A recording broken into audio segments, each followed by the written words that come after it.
is James Hopkins, and this is Your Words, Your Voice.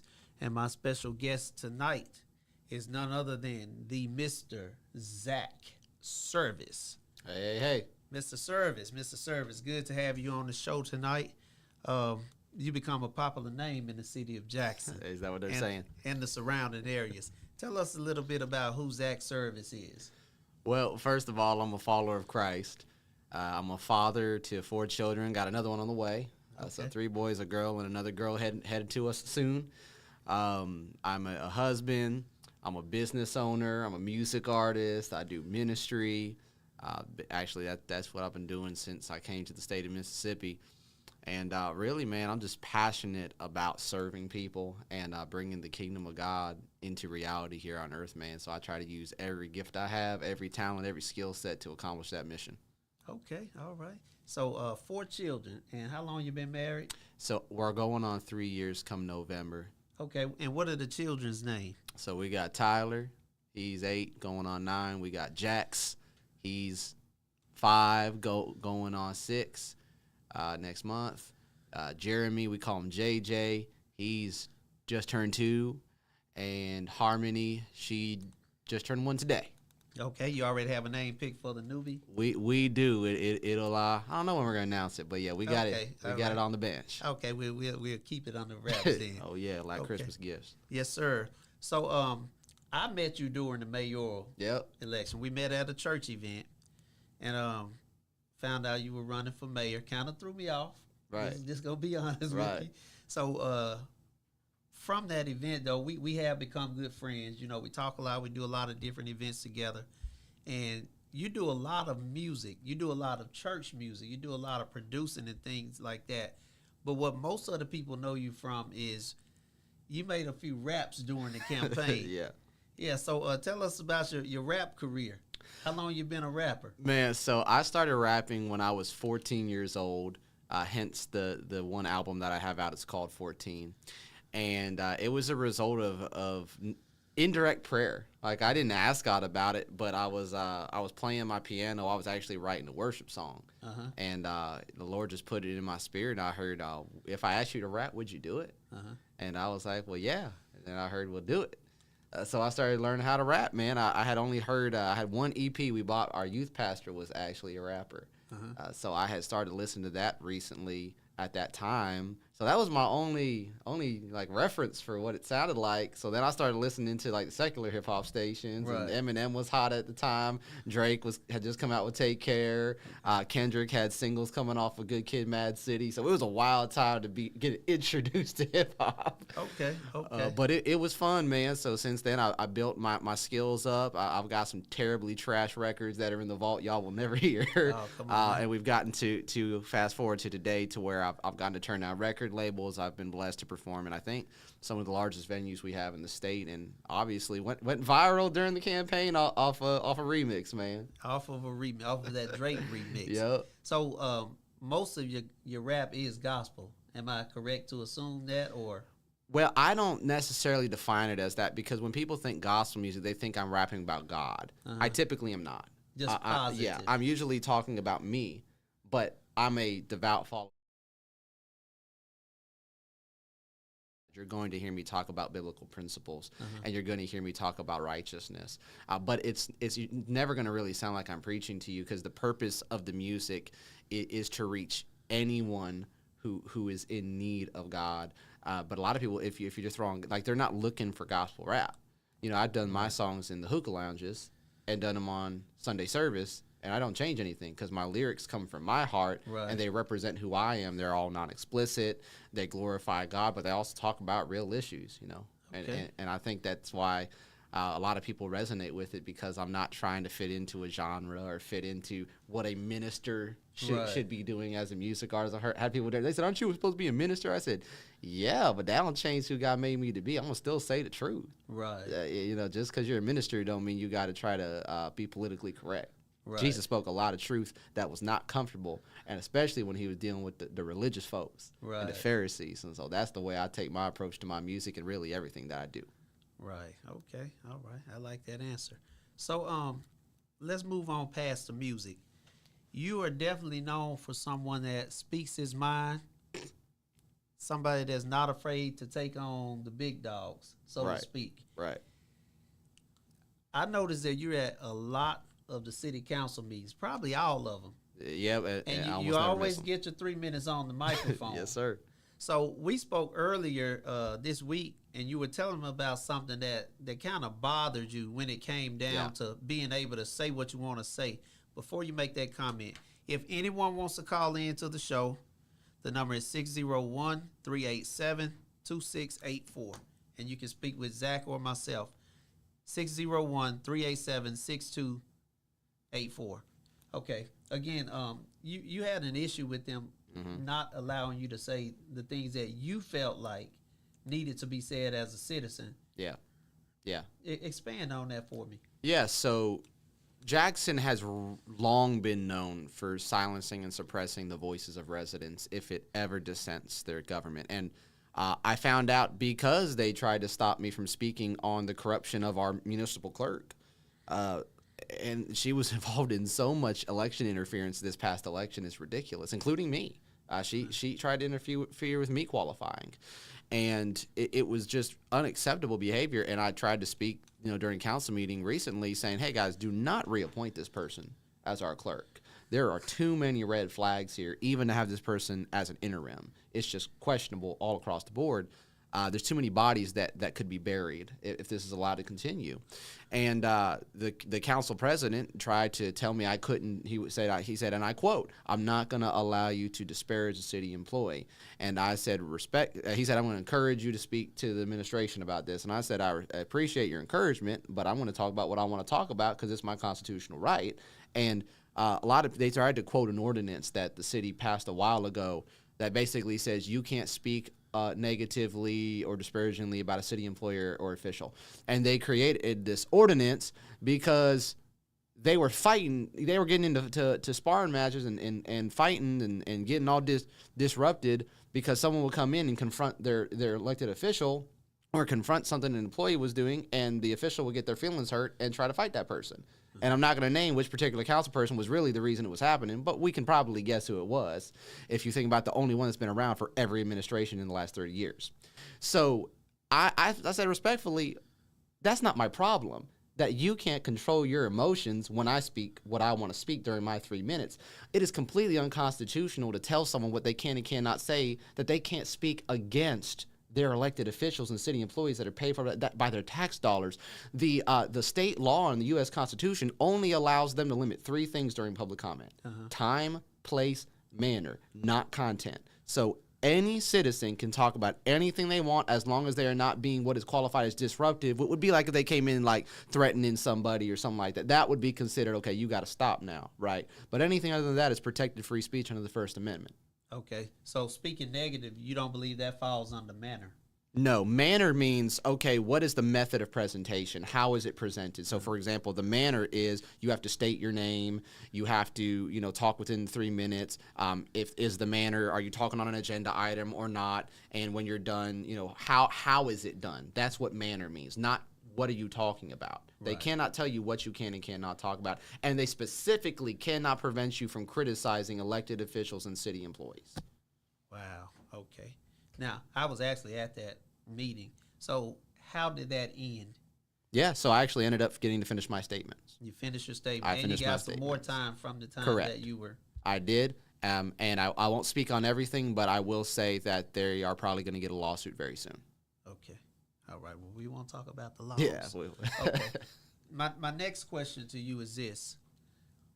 There was the city council approved a ski mask ban yesterday in the city of Jackson. Yes. Give me your opinion on that. Well, I spoke at the council meeting yesterday in opposition to it because, for one, it's not a ski mask ban. It bans all face coverings in the city of Jackson, and it creates a slew of exceptions.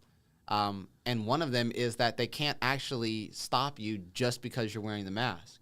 So what the chief has said, and I will repeat this many times, I support Chief Wade and JPD and the work they are trying to do to make Jackson safer. This is not a qualm I have with him personally, but on this particular ordinance issue, not only do I believe it is fundamentally unconstitutional to tell citizens what they can and cannot wear on their faces, but two, it doesn't have any teeth to it because there's so many exceptions.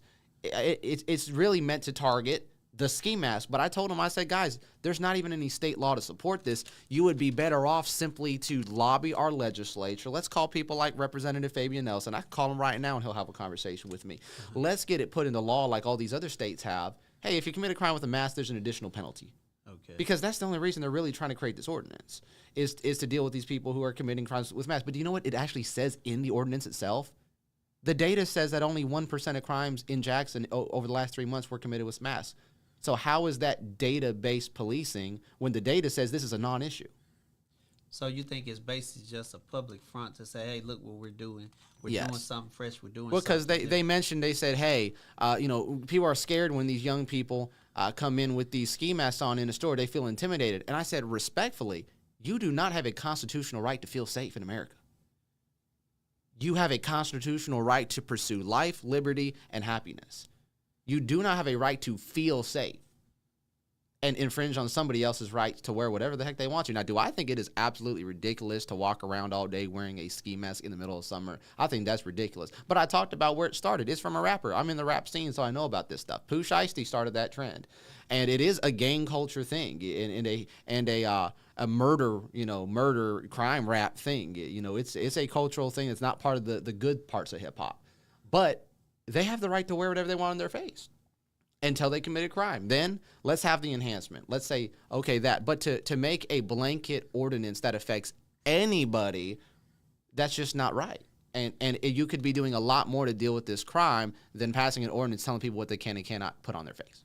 So how do you think they're going to be able to enforce this order? Did they speak about how they're going to enforce it? Yes. Since they can't just stop people and say, hey, take that mask and off. They have not given any clarity on that. Chief Wade has just repeatedly said we're going to be creating policy around it. We're going to be training officers before we start trying to enforce it, which leads me to believe they don't actually know how they're going to enforce it yet. They just want to make it seem like they are actually making progress on it. But, I mean, again, if I have anything to do with it, I mean, we're going to see that thing struck down because it's just you cannot tell a U.S. citizen they can't wear something on their face in a public right-of-way, in a public place. Now, banks can tell you don't wear a mask, and they probably can say, hey, don't wear a mask in City Hall. But you can't tell a U.S. citizen and a resident of the state of Mississippi and a citizen of the city of Jackson, Mississippi, what they can and cannot put on their face when they're walking in public and going into a store, unless the store says, hey, we don't want you to have these masks on, then that is their right.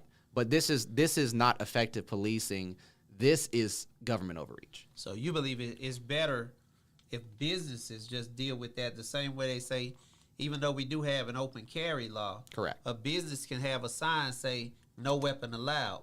Yes. And your opinion is that the city and lawmakers should stay out of the ski mask business and let the business owners and private people deal with that. Yes, absolutely. Okay. Well, look, we're going to go to the line right now. We have a caller. Caller, you're on the line. Go ahead. On it. And, if I have anything to do with it, we're going to see that thing struck down because it's just cannot tell a. I'm having trouble understanding you, caller.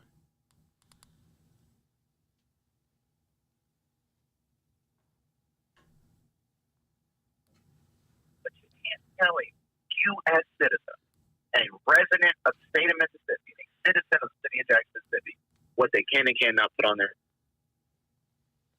So you agree with what Zach is saying?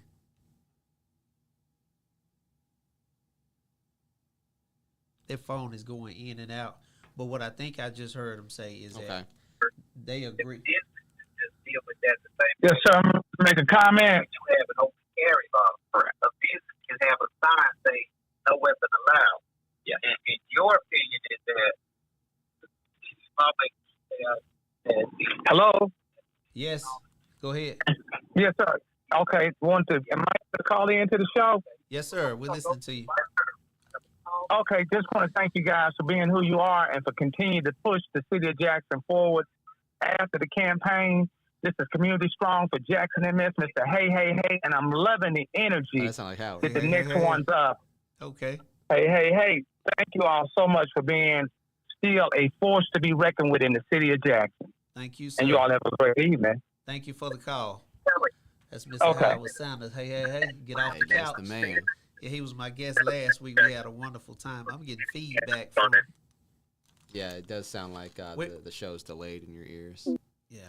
So yeah, we're gonna take a break right quick. And when we come back, I got something different. I want to switch the speed of the show. All right. So we'll be right back. Let's do it.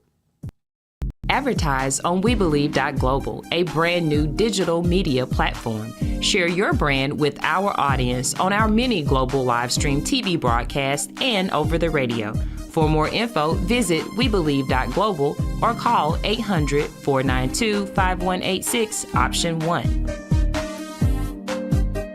The Mississippi Link is an African-American female-owned newspaper with a trusted voice that is highly respected throughout the city, state, and nation. Our motto, keepers of the knowledge for people who speak the truth, since 1993. Link significantly influences the thoughts, attitudes, and buying decisions of its readers. Call us at 601-368-8481 for your advertising needs. If you would like to receive a newspaper in the mail each week, our annual subscription is only $52 per year. That is only $1 per week for you to stay informed regarding many stories that you can only get in the Mississippi Link. Sign up today at themississippilink.com and click on Home Delivery.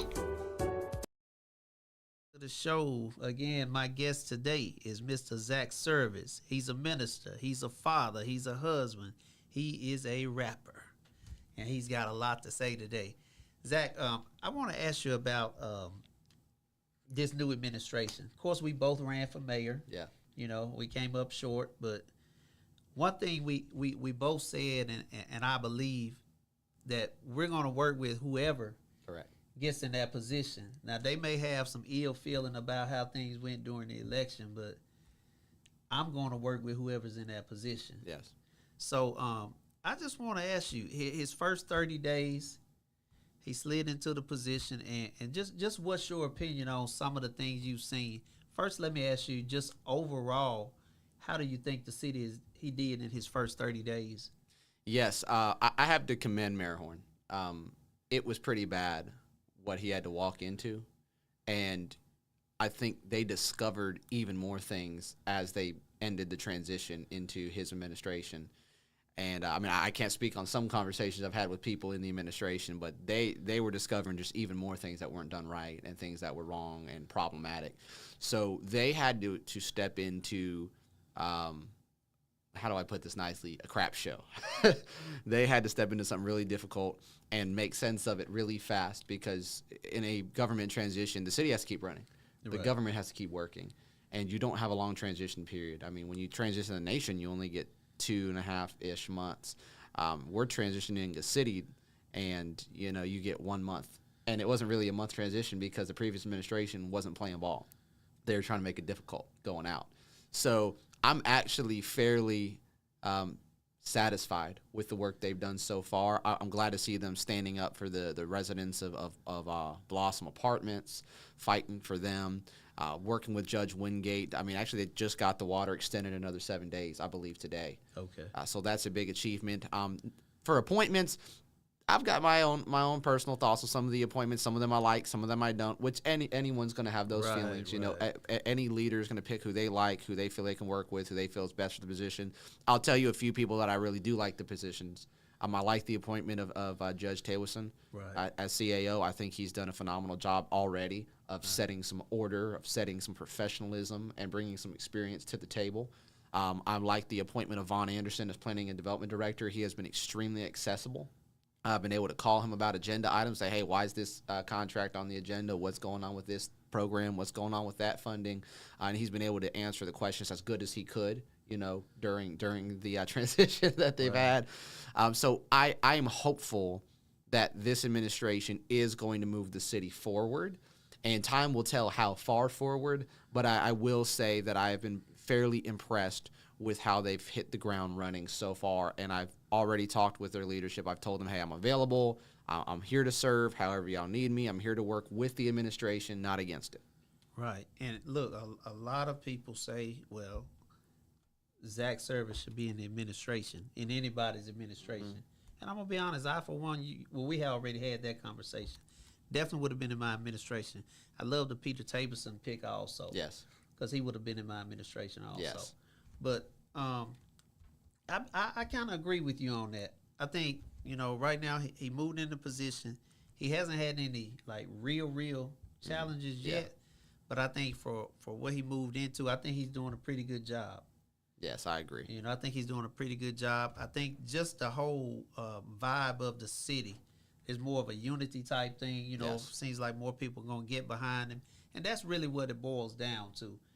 Can you motivate your people to care about the city they live in? Correct. And I think at this point, I went to a town hall meeting over at the Peggy Hobson Calhoun Center that Councilman Griselle had. Yeah.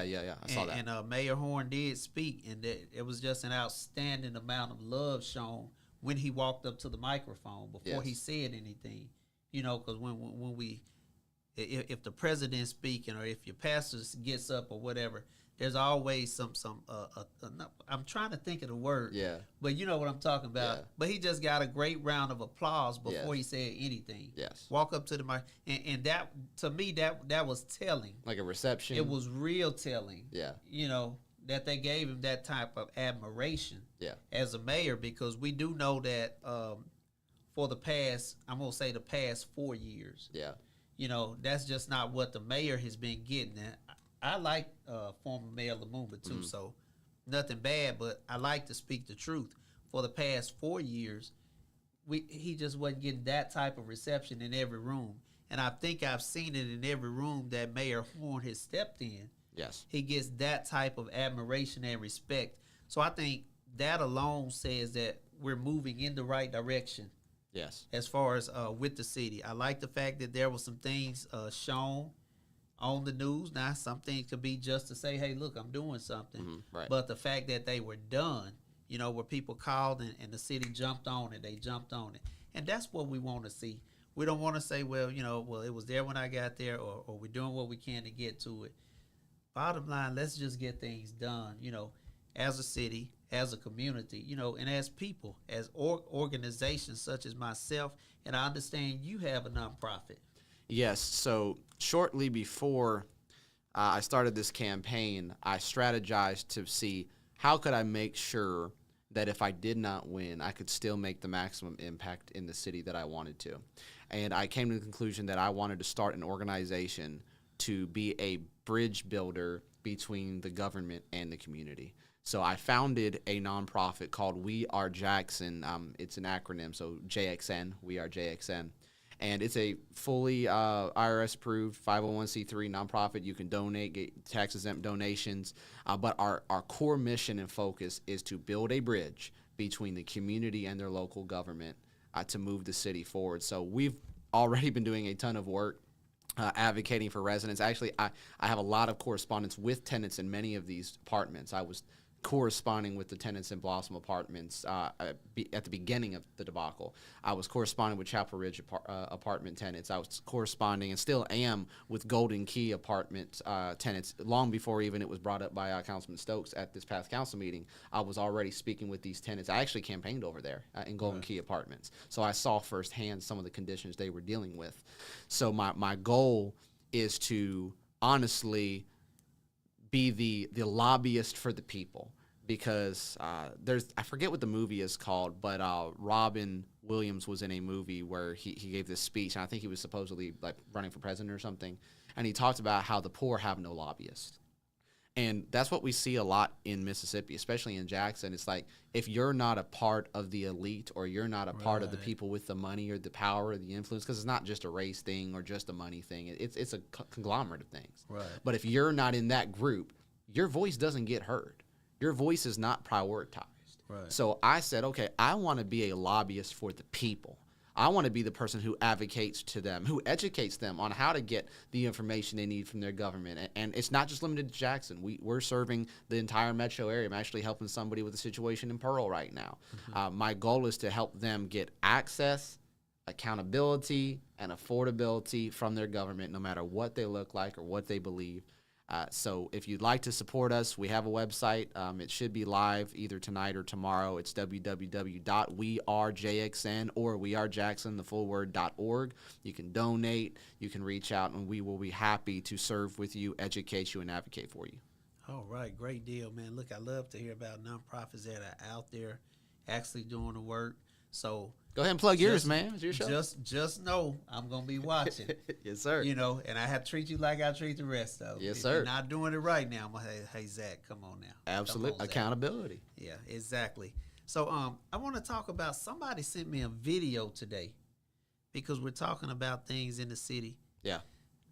Jubilee gas station. What do you say it's called now? I believe it's Food Queen Mini Mart. Food Queen Mini Mart, a.k.a. Jubilee. We're going to always know it as Jubilee because when you know, when we come up, it's always been Jubilee. They changed the name to get away from bad press. So this gas station has had so many homicides. I know at least 8. Yes. At least 8. Yes.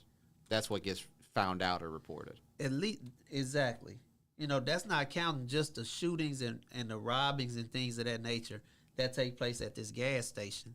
Now, last week, I want to say maybe in a week before last, there was a shooting in front of the gas station, or outside the gas station. And our police department went on the news and said, well, this place is not a public nuisance. How many people have to die before it's a public nuisance? Right. How many people have to be robbed there, shot there, attacked there before it's a public nuisance? Come to find out, I got a video. Someone sent me a video today, said, look at what's going on at this non-public nuisance. A JPD officer was beaten at this place. Wow. Now, How recent was that? Today. My God. So I just want to see, just give me your opinion on, when we talk about public nuisances, there was a club that had one incident. Yeah. One incident happened. Yeah. And they shut him down, called him a public nuisance. This was in 2025. And I recall. You know exactly who I'm talking about. Yes, I do. One incident. Yes. Now, I'm not lobbying for clubs or anything like that, but if we're going to do it, let's do it the right way. Correct. You shut him down. This gas station's had murder after murder after murder after murder after Correct. murder after murder after murder after murder after robbing, after stealing, after shooting, after killing. They're not a public nuisance. Nope. Now that JPD has been attacked at this place, I want to know, I'm just going to wait to see, because we'll probably talk about it on my next show, but just give me your opinion, because you're very informative on a lot of things. Yes, sir. What is considered a public nuisance? So from my understanding in the city of Jackson, to be declared a public nuisance as like a gas station or something, or club, when it comes to crime, typically there has to be, I believe, 3 counts of violent crime or some kind of crime being committed within a certain period of time. 2 years. And it's within 2 years. For me, I think that's fair. And at the same time, when it comes to a place like Jubilee Gas Station, I mean, there's a lot going on there. This has been an ongoing issue for a long, long time, many years. We've had people lose their children there. We've had people get shot there. And it's been alleged that there's smuggling drugs there, that there's prostitution taking place on the premises, that there are illegal drugs and other things being sold and trafficked through that location. You said a key word now. You said alleged, right? Allegedly. Okay. Yes, I got real good at saying that since running this campaign. Okay. And it's been alleged that they are funding politicians and city and state and county officials. And it would make a lot of sense when you think about the fact, like, how in the world has this gas station managed to stay open with all this crime and yet a club gets shut down off a one-off occurrence? It's just very questionable. Yeah, well, see, we were on, I don't know if you're familiar, Reset Jackson, there's the Texaco on Northside Drive, had 3 homicides. Yes, that's close to where I stay. Within 2 years. Now, that falls under the law of being a nuisance. So we fought, we tried to get this thing closed and did everything we can. So an inside source told me that there was a private meeting between the administration, the JPD leaders, and then the Indian community or whichever community owns the gas, majority of the gas stations. And they were threatening to leave the city, said we'll close all the gas stations and leave the city if you all don't give us security. Because they said as taxpayers, they're paying for security from JPD. Mm-hmm. So what ended up happening is there was a movement called Guns Down, Prayers Up. Yep. So I still have a shirt from it. What ended up happening after that, JPD came out with this thing called Guns Down, Gas Up. Yep. And what they were supposed to do is go into these gas stations and sign off 3 times a day. So the problem I had with that is, first of all, how do you allow someone to strong arm you? First of all, they wasn't going to go anywhere because they make too much money in Jackson. No, of course not. No other city is going to allow them to come in and set up and run it the way that they run it. No. You know, and thirdly, the fact that you would put your officers, and we're already shorthanded on officers. We are. How are officers going to be able to go into these places 3 times a day? What if every barbershop said, hey, I pay taxes. I want you to sign off at my barbershop 3 times a day, or every daycare center. Correct. You know, so it's, to me, we just have to be involve community more. I feel like the same organizations that were out there trying to get it shut down should have been in those meetings too. Absolutely, and I won't speak for every one of them, but I mean, we know the trend of gas stations. First of all, the standard for how their customers treated are extremely low. Most of these gas stations, although one gas station I will give a lot of props to, I don't often give free promo, but the Don Gabriel gas stations, they treat their customers very well, and they give you free air. Right. You know, so Quick Trip give you that free air too, but the machine's always broken. People, stop breaking the air machine at Quick Trip. We have a caller on the line. Okay, they hung up. Okay. Yeah, the Jubilee gas station, though, there was a time when they were able to use an argument that they were the only gas station for the community. Yeah. So, of course, that keeps them open. But now you have another gas station right across from them behind the Taco Bell. Correct. But found out today, it's not a gas station, but it's still a community store. Like a convenience store. Right behind them. You know. Got it. And it's black owned, you know. Yeah. Go and support them. We had a caller on the line. You can go ahead, caller. Hey, how you doing? I'm all right today. How you doing, my brother? I am doing pretty good. Hey, this is Fabian Nelson. I'm tuning in to the show, and just want to tell them I appreciate, what they're saying. Also, I agree. What we have to realize is we talk about overreach of government, and with our Jackson Police Department officers, they have so many other issues they need to be dealing with. I feel like it's an injustice to require them to go into gas stations and sign off 3 times a day saying that they would go into those gas stations. Right. However, they should be available to respond when there are incidences.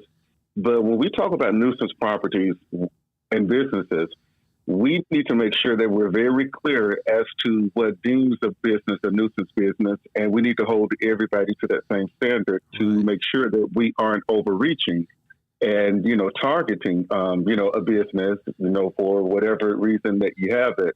Right. And another thing that we need to start doing is, with these gas stations, when incidences happen, we need to start encouraging our citizens to file civil lawsuits.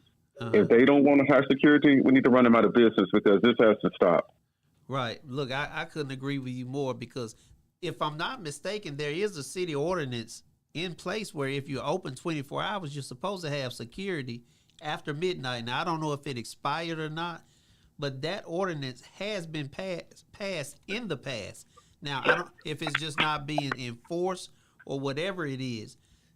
I believe that ordinance should be put back in place, and then again, they should be held accountable. If we have to take our officers who are already shorthanded and put them in your store, then you better darn well be accountable for doing everything that's required of you by law. Absolutely.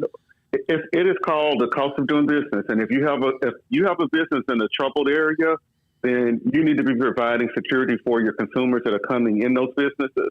And to the crowd, if they said that they're going to close their stores down, if Jackson wants to impose, that on them, then so be it. Close down and go to the county where you're from and the city you're from, because I guarantee you this is not going to happen in Madison or Rankin County. And They're not going to allow it. And that's why they're here. And just, I would have told them, we'll see you. I would have told them, bye. Bye. Adios. Bye. Because Jackson is a vibrant city, and there are a lot of businesses that want to come here but can't come because of these businesses just like this that allow crime to fester and people who commit crimes to just hang out all day. So, yeah, I would have just told them bye, and we would have been at a stalemate. Hell yes, absolutely. What we have to do in Jackson is we have to establish a standard. When we look at the city of Madison, when Mayor Mary came through 30 years ago and she had all of these strict standards, building codes, people complained and pushed back and they fought her. Now they're praising her because they see her vision as manifested, and that's one of the safest cities in the country. Right. If we don't have standards, we're not going to make it anywhere. Correct. That's right. Nope. Thank y'all. Thank y'all so much. Right there. Look, thank you for calling, Representative Nelson. All right, enjoying the show. All right, thank you. And he also told me when he was on the show, people who are dealing with these water crises in these apartment complexes can sue the owners. Yes, they can. Because those water bills are added into what they're paying for rent. Correct. And if that money isn't going toward that water bill, then they can sue to get those funds back. Yes, they absolutely can. And many people, and I'm glad, I think the city of Jackson is actually hosting an event very soon to educate leasees and renters and landlords on the laws. I got to go back on my phone and figure out what that date is. But that's very important. And thank you, Representative Nelson, for calling in. Do we have another caller? We have another caller. Go ahead, caller. You on the line? Yes. Hey, how you all doing, Mr. James and Mr. Zach? I know who that is. I'm doing well. What's going on, Miss Giles? Not nothing. How y'all doing? I was just calling in to say, hey, I totally agree with everything both of you all are saying. But my question is to them, why not? Why they not holding them accountable? Shante, I think it goes back to money. Again, when you get a group of people who are probably paying in, with all the gas stations they own, they're probably paying in a lot of taxes. And when you get that a group of people, they're doing what we don't do. They organize. Oh, I totally agree. They go in with numbers. They're not going to send a representative in to speak for us. They are going to each individually go together and speak for themselves as a cohesive unit. That's what we don't do. And the moment we start doing that, we can fix the problems that we have in this city. But it's people like me, it's people like Zach, it's people like you who have to go live and complain about these things, and we can get all the views in the world. But if we don't get those people who hitting that like button to actually get out and be a part of what we're doing, then we're never going to change what we're going through in this city. That's correct. I totally agree. I totally agree. And, it's like everybody claims to want to help. But the people that's helping ain't benefiting from the city. Right. Financially. Right. So, and the people that's in position to make change, first of all, the people that didn't look like us that used to run this city would have never let a guy like this. Right. I tell people all the time, they wanted them out the way. They're my friends, you wanted them out the way. So guess what? They went and segregated themselves over there in Fontainebleau and East Over. They got out the way. Yeah. Now look at it. I think at the end of the day, it comes down to character. It comes down to who you are as a person. If they got out the way and gave it to us, they obviously gave it to the wrong people to lead. But it always comes down to character and integrity. If you have none of that, this is what you end up with. This is what you end up with. And the citizens that allow it. The citizens that allow it is worst of all. Well, look, I'm telling you, and firsthand, because you was in my first meeting, not just putting up business out like that. But when I ran for mayor, I didn't run for the business people. I didn't run for the doctors. I didn't run for the rich people. I ran for the people who probably are on Section 8. The people who probably, are working 20 hours a week or bringing home food stamps and just don't have a full high school education. Those are the people I was out there fighting for. But guess what And happened, though? They didn't show up at the polls. Yep. I can't fight for you if you're not willing to come in and at least hold me up when you see me falling back. But it's not going to stop me from doing what I do. But it goes back to what you just said. If you give it to the people and they don't have the right mindset, this is what happened. This is what happened to Jackson. And it didn't take a long time for us to get here. Yep, you're absolutely right. And I thank you for that call. This is exactly why I founded We Are Jackson. And this is why I've been spending the amount of time I've been spending advocating for voter education and an understanding of the civil government and the civic process. Because when you have a bunch of people who are uninformed, when they do not understand what is actually necessary to move a city forward, what is actually necessary to get what you're wanting, you're able to get them to settle for less. Representative Nelson mentioned it earlier, is that we have to raise the standard, right? I talked about it during my campaign, is there has to be a standard of excellence. It can't be, well, as long as they're not doing this, we're okay with it. No, if you are doing anything unscrupulous, you shouldn't be in leadership. If you are doing anything backhanded or under the table, I don't care if it's $2 or $2 million that you're stealing. You should not be in leadership. If you'll cheat on your wife, you'll cheat on the city. If you'll go out and get blasted drunk and then go say some wild stuff, then there's no telling what you'll do in a council meeting or in a private meeting, in an executive session. There's no telling. So character is what you do and who you are when the cameras are off. And when the people who could get you in trouble aren't there to hold you accountable, what do you do when the only person there to hold you accountable is you? And we as voters, we as residents have to say, we have to hold these people accountable to the laws and to the processes that have been set forth. But if we don't know what those laws are, if we don't know what those processes are, if we don't know what our civil rights are, then we are going to settle for what they offer us because they're going to present it to make it look like they're helping us. Or they're going to gaslamp you into thinking that the problem isn't what you think the problem is. Or they're going to sell you on a cheap solution like, well, we're going to ban masks. Oh, yeah, you're making us safer. You did absolutely nothing to make the city safer by doing that. Oh, we're going to try to stop open carry. Guys, at what point are we going to recognize that no other city has the issue with all this gun violence than our city? So the open carry law is the same here as any other city. When are we going to look within and hold ourselves accountable and say, no, we're tolerating this behavior from our own community, from our own children? Why are parents letting teenagers get their hands on weapons that they are not aware of? Why are parents and guardians allowing their children to get into gangs? And you say, well, there's not enough in the city for them. And we should absolutely work to get more opportunity for the youth in the city. I've talked about this. But at the same time, you could, if you have a vehicle, which most of them do, you can go 15 minutes to any other city and get your youth involved in something. You can enroll them in something at the Bean Path. You can get them enrolled in a STEM. There's all sorts of things that the state offers, that colleges offers. We have to stop looking to point the finger somewhere else. We got to stop blaming the politicians for it. We elected those politicians. That's right. Or we let them get elected by not participating in voting. I mean, still only about 25% of people voted in this last election. As important as it was. You know what I'm saying? So at the end of the day, we have to get more educated on the importance of our involvement in this, and we, the community, have to be the solution. All right. I totally agree with. See, they done broke their spirit. If you knocked on doors like you was knocking on them, the people that you was talking to, majority of them say they're gonna do what they want to do anyway. And look, she's absolutely right.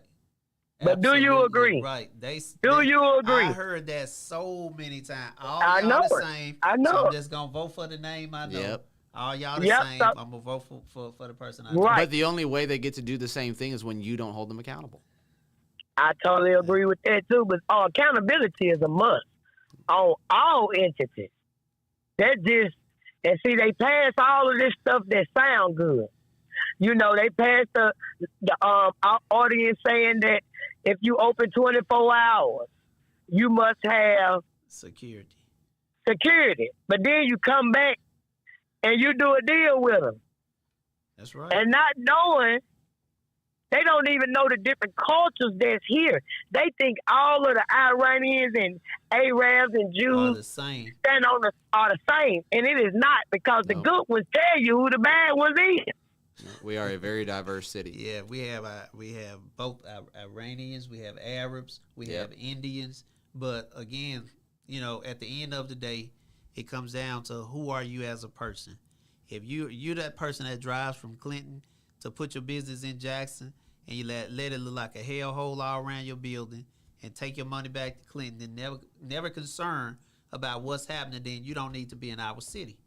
Period. I totally agree with I can remember back when Dad Day said about we needed tolls. They knocked that down. So I can.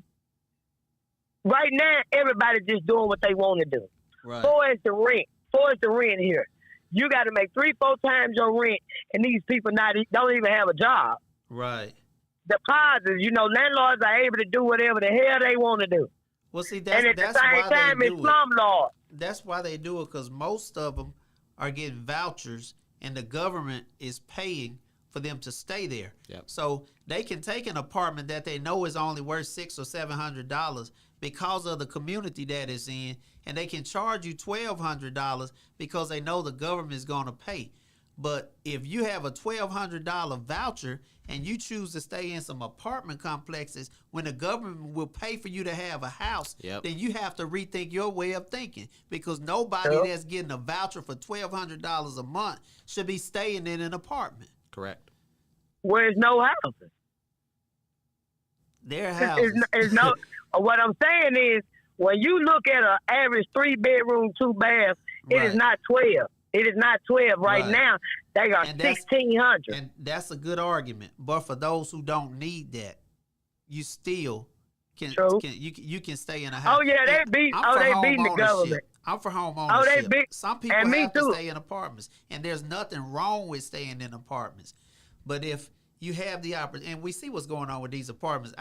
There were 15 apartment complexes that's at least $100,000 to $200,000 behind on their water bill.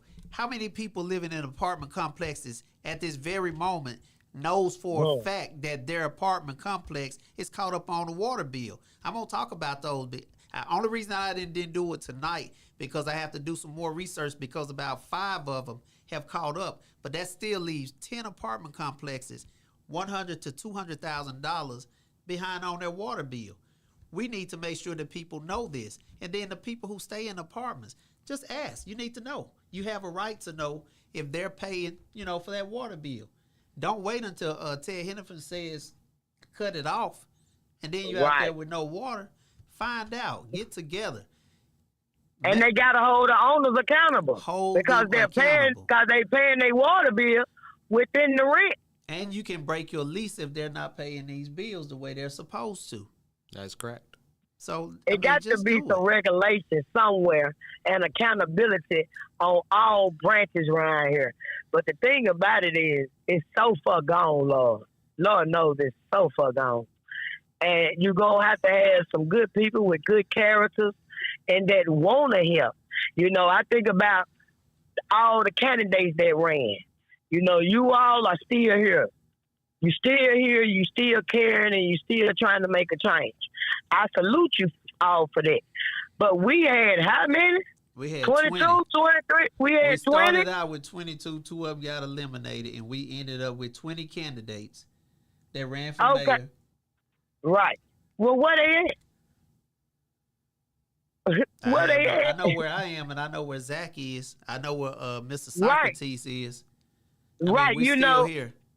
Right, but I'm saying the other people that had all these magnificent ideas, and not to change the subject, but for it's the crime. Look at how much money was gave to nonprofits to detour crime. Where's the impact? Right. Where's the impact?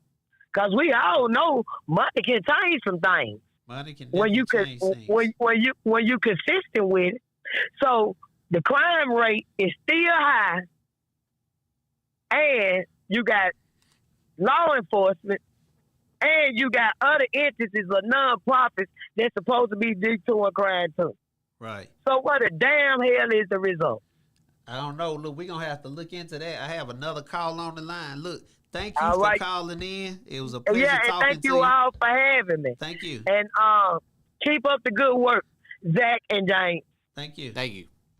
Bye-bye.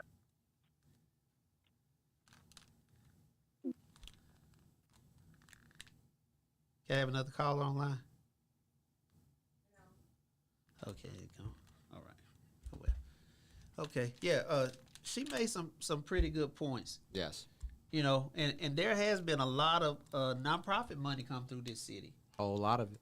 A lot of nonprofit money. And I want to be the first to tell you, Reset Jackson didn't get a single dime of it. I know that. Not one single dime, but we stayed out and we kept doing what we're doing. And we're going to continue to do what we do.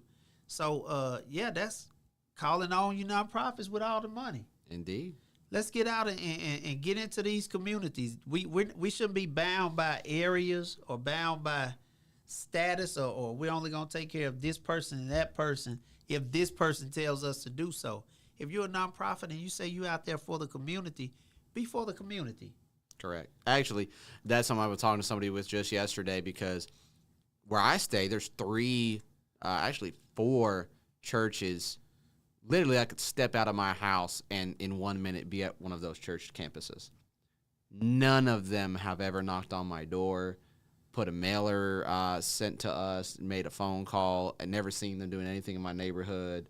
And I'm just concerned because I'm a Christian, right? And I'm a minister. And I've served in leadership. I've served in pastoral roles.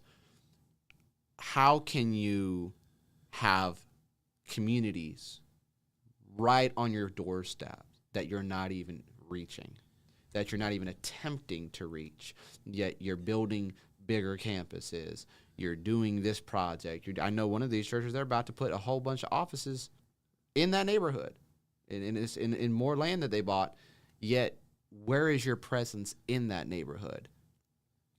But they really just collect money. They're these mini mega churches. They're not real mega churches. I call them mini mega churches. But they're collecting money. They're building these grand sanctuaries. But if you ever go to a church, Big John Williams told me this. Big ups to Big John Williams. Big John said, hey, man, you want to know why churches don't do a lot in the community? Mm. He said, go sit at the biggest church you can find that's within the community and watch what happens after church. You don't see anybody walking home. Nope. Everybody's in their car. They have police out there stopping traffic. Yep. So they can get out of the community. Yep. They do it because the only thing they have invested in the community is the church. Yep. And if you put it in a community that's bad enough, you get in the church for little or nothing. Yep. Your taxes aren't much. Well, church, I don't even know if they're paying. But Yep. you get in the church for little or nothing. Correct. But you're still able to bring in the government funding because Yep. you can show membership and I'm doing this and I have all these programs for Yep. my church members. Correct. One church, long before a lot of them started doing it, but they have ATM inside the church. Mm-hmm. You can cash your work check inside the church. Yeah. That's not a church. That's a business. That's a bank. Am I right? You're pretty close, man. That's a bank. That's a business. It's but crazy. Church is no longer about, and I'm not saying all churches, so don't get me wrong. Not at all. But sometimes it had to be said now because we know it's some pulpit pimps out there. Absolutely. And they good at the game. Oh, yes. A lot of pulpit pimps. But some churches are just strictly there to make money, to buy up property. There's a church in this city right now a lot that of property. owns over 60 properties in this city. Yep. And when I spoke to someone, and I don't like giving out my sources, but 40 of these properties are in bad shape. Yep. And more of them were until they got called out on it. Until they got called out on it. Yep. But if a church is buying up a property, it's supposed to be in condition to do business out of that property. Yep. If you're just buying them and sitting on them, you know, it's aggravating me just thinking about it. Yeah. Because there are too many people that need help. Correct. And they can't rely on church. They don't go to church because they see what the church is today. Yes. Actually, I have to give a big shout out to my home church, City Heart Church. They do a lot in the community. One thing that I've gotten to do with them is we feed the teachers at Kirksey Middle School. I think we do that once a month. But it's not even about just giving like money or giving food. Go out and give love. Yes. Let these people know you are important to me. You matter to me. We were actually... How come you get more love from the street, from the man hanging out at the gas station than you can get from the church? Yep. That it's a serious issue that we have. It's a real issue. You get forgiveness from people in the street. Yep. But you can't get forgiveness from the church. Yep. Oh, church Come folks on, take man. a grudge to the grave now, man. We probably need to change this subject.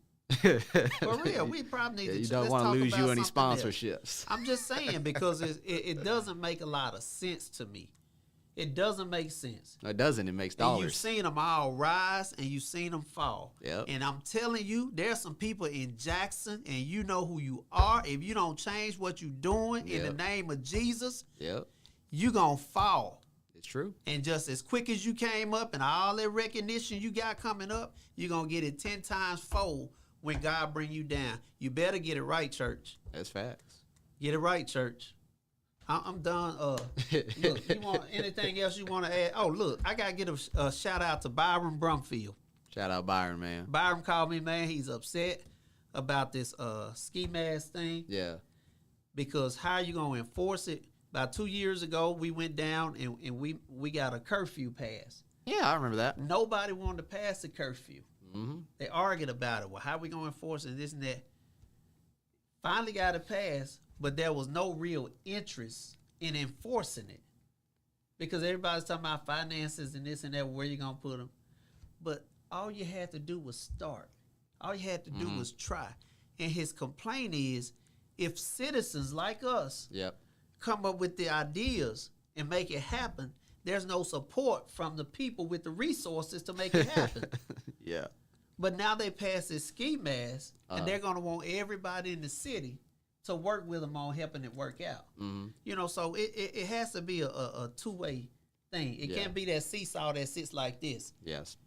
It has to be a balance, and he's upset about that. But Byron, man, he's been out there. He called me, and you're not going a week ago. He said, man, look, we got to get out the Jubilee. This is before this incident happened with the police. Yeah. He said, man, we got to get out the Jubilee. Somebody reached out to me. He said, it's been long enough since we've been over there. Because we went over there a few years ago. He said, it's been long enough. Yeah. Let's get to Jubilee before something happens. And it already happened. Already happened. Hey, let me know when y'all doing it. I'll pull up with you. Yeah, definitely. We definitely going to do that. I know right where it's at. but it's time to just deal with people who are serious. Yep. It's time to deal with people who are serious. If you don't want to deal with me, then don't deal with me. If you know I need resources for Reset Jackson and you don't want to do it, keep your money. Yep. Keep your resources because God always provides. He does. But it's time for us, if we're going to do it, let's do it. If citizens, if y'all want the help and you can offer if it's nothing but 5 minutes, come out and volunteer. Come hold a sign. Don't expect everybody to walk up to you, cook the food, put it on the plate, walk up to you, open your mouth, stick it in your mouth, and do your chin like that to help you chew. Be a part of change. Don't just watch it. Don't just cheer it on. You can be a part of change the same way we are. I'm about ready to end this show because it's seriously touching me in the wrong way because it hurts me, but it bothers me. Yeah. To know that we have all this power. A whole lot of it. This is our city. Yeah. I hear 82% black all the time. Zach, you halfway black. Right. Yeah. But I hear 82% black all the time. What does that mean? Yep. We're one of the worst cities in the state. Probably one of the worst cities in the country. What does 82% black mean? What does that boil down to? Yeah. What are we bragging about? We have 82%, maybe 70% of people not doing anything, but sitting around on social media complaining, right? Waiting for the next handout, filming the next fight, hiding the next person that does a killing. Yeah. What does 82% black means? I need somebody to tell me that. Y'all got my Facebook. Somebody tell me what 82% black means when we're bragging about it all the time, and we can just do that outside of this show. Anything else you want to add, Zach? Man, you hit it on the head, man. But I would say that the biggest thing people need to be able to do, solve your own problems. You cannot sit around waiting for the government to solve them. You can't sit around waiting for somebody else to meet your need. God will meet your need, and you can meet your need. That's right. That don't mean I don't ask for help, but we've got to start bringing the solutions for our community, and we can't keep waiting for somebody else to do it. We have the power. We have the numbers. It's time for us to take action. We are Jackson. It's us. We are Jackson, and that's the name of your nonprofit. That is, and that's what we're about. It's about representing the community and the people and working with the government, with the nonprofits, with the organizations, because each and every one of us individually make up the great city we have as Jackson, but the only way it's going to be as great as it can be is if we work together. All right. And that's going to do it for this show. Next week is my birthday, August 20th. That's going to be a Wednesday. Look, y'all go ahead and message me, find out what my Cash App is, because I take Cash App for birthday. All right, now, ching. All right, y'all, I'm serious. But next week is my birthday. I don't have a guest lined up, but I have someone that I'm talking to. If not, we're probably just going to do a rerun from one of the previous shows. But the week following that, which will be the 27th, my special guest will be none other than former Mayor Chukwueze Antar Lumumba. So y'all make sure y'all tune in. That's going to be August 27th. Former Mayor Chukwueze Antar Lumumba. And we'll see you then. Until next time we meet, this is James Hopkins signing off with Your Words, Your Voice.